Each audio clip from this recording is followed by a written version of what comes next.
নজর রাখবো পরবর্তী সংবাদে। দেশে মাওবাদীদের বিরুদ্ধে অভিযান চালাচ্ছে স্বরাষ্ট্র মন্ত্রক সূত্রের যেটা খবর রয়েছে।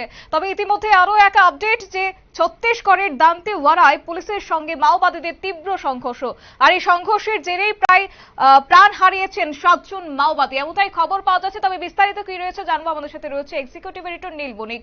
নীল, ইতিমধ্যেই ছত্তিশগড়ের দান্তেওয়াড়ায় পুলিশের সঙ্গে বিশেষ করে মাওবাদীদের তীব্র সংঘর্ষে প্রায় 7 জন মাওবাদী প্রাণ হারিয়েছেন, কি আপডেট পাচ্ছ এখনো পর্যন্ত? এখন ছত্তিশগড়ের দান্তেওয়াড়া হচ্ছে এই মুহূর্তে দেশের মধ্যে সব থেকে বেশি মাও প্রভাবিত জেলা এবং সেখানে নকশাল দমন অভিযান প্রতি মুহূর্তেই চলে। তবে এবারে ছত্তিশগড়ে বিজেপি সরকার ক্ষমতায় আসার পর এই মাও অভিযান বা নকশাল মুভমেন্ট যে পুলিশের গতি সেটা আরো বৃদ্ধি পেয়েছে।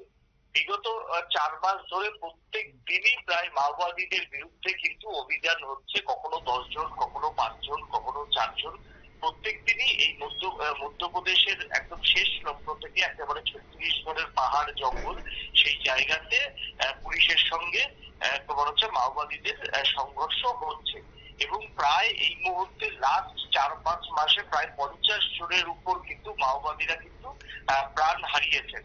এবং এইটাকে বলছে যে ছত্তিশগড়ের প্রশাসন বা ছত্তিশগড়ের তোমার হচ্ছে রাজ্য সরকার এবং কেন্দ্রীয় স্বরাষ্ট্র মন্ত্রক তারা অলরেডি বিষয়টা ডিক্লেয়ার করেছেন যে নকশাল মুভমেন্ট বন্ধ করতে গিয়ে তারা জিরো টলারেন্স নীতি তারা গ্রহণ করেছে।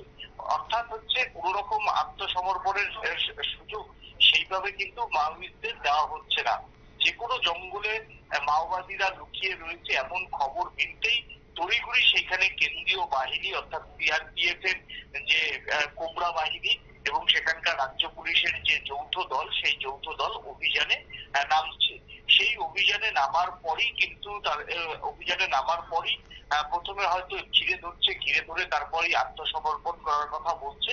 কিন্তু আত্মসমর্পণ যদি না করে সামান্য বাহিনীকে ধরে চ্যালেঞ্জ জানিয়ে গুলি ছুটে আসে, তারপরে কিন্তু বাহিনী আর কোন রকম সুযোগ দিচ্ছে না এবং বাহিনী জিরো টলারেন্স যে নীতি সেই জিরো টলারেন্স নীতিকে সামনে রেখে তারা এলোপাথারি গুলি ছুটছে এবং প্রত্যেক দিনই মারা গিয়েছে। গতকালও এই 7 জন মাওয়িস্ট মানে আজকে ভোরে প্রশাসন ডিক্লেয়ার করেছে যে আবারও 7 জনের মৃত্যু হয়েছে।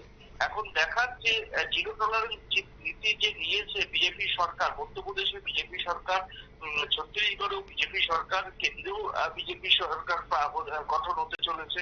প্রধানমন্ত্রী নরেন্দ্র মোদী এনডিএ নেতৃত্বাধীন সরকারের নেতৃত্ব দেবেন। সেই ক্ষেত্রে মাওবাদী দমনে প্রশাসন আরো কতটা দৃঢ় হয় এখন সেটাই দেখার।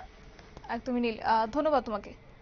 বিস্তারিত তুলে ধরলো আমাদের এক্সিকিউটিভ এডিটর নীল বণিক। তবে ইতিমধ্যেই খবর রয়েছে সংঘর্ষের জেরে প্রায় 7 জন মাওবাদী প্রাণ হারিয়েছেন এবং ছত্তিশগড়ের দান্তেওয়াড়ায় পুলিশের সঙ্গে এই তীব্র সংঘর্ষ, যেখানে ইতিমধ্যেই মাওবাদীদের বিরুদ্ধে আরো অভিযান চালাচ্ছে, যেটা স্বরাষ্ট্র মন্ত্রক সূত্রের খবর। নিয়ে নিচ্ছে ছোট্ট একটি বিজ্ঞাপন বিরতি, সঙ্গে থাকুন।